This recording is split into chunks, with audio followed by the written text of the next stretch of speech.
আমাদের একটা ভুল হচ্ছে এখানে, অনেকেই আমরা নামাজ পড়া অবস্থায় যখন ইমাম সাহেবকে দেখছি যে রুকুতে যাচ্ছে, বাস রুকুতে যাচ্ছে কি দেখছে, সঙ্গে সঙ্গে আমরা চলে যাচ্ছি।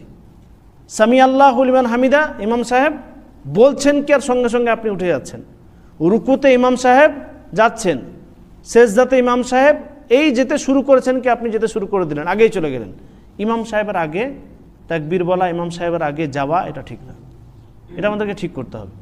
ইমাম সাহেবের আগে আগে কোনো জিনিস আমরা করব না, না রুকু, না সেজদা, না অন্য কিছু। ইমাম সাহেবের পরে পড়ে, তো ইমামের পরে পড়ে আপনাকে করতে হবে। অনেক সময় এরকম হয় যে আপনারা রুকু অবস্থায় আছেন, ইমাম সাহেবের একটুকু লড়ার শব্দ শুনতে পেয়েছেন কি, আপনি সঙ্গে সঙ্গে উঠে গেলেন। জি না, এটা ভুল আমাদের, এটা ঠিক করতে হবে, সংশোধন করতে হবে আমাদেরকে।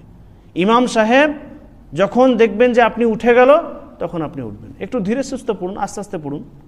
যখন ইমাম সাহেব সেজদাতে চলে গেছেন আল্লাহু আকবার বলে, তখন আপনি যাবেন।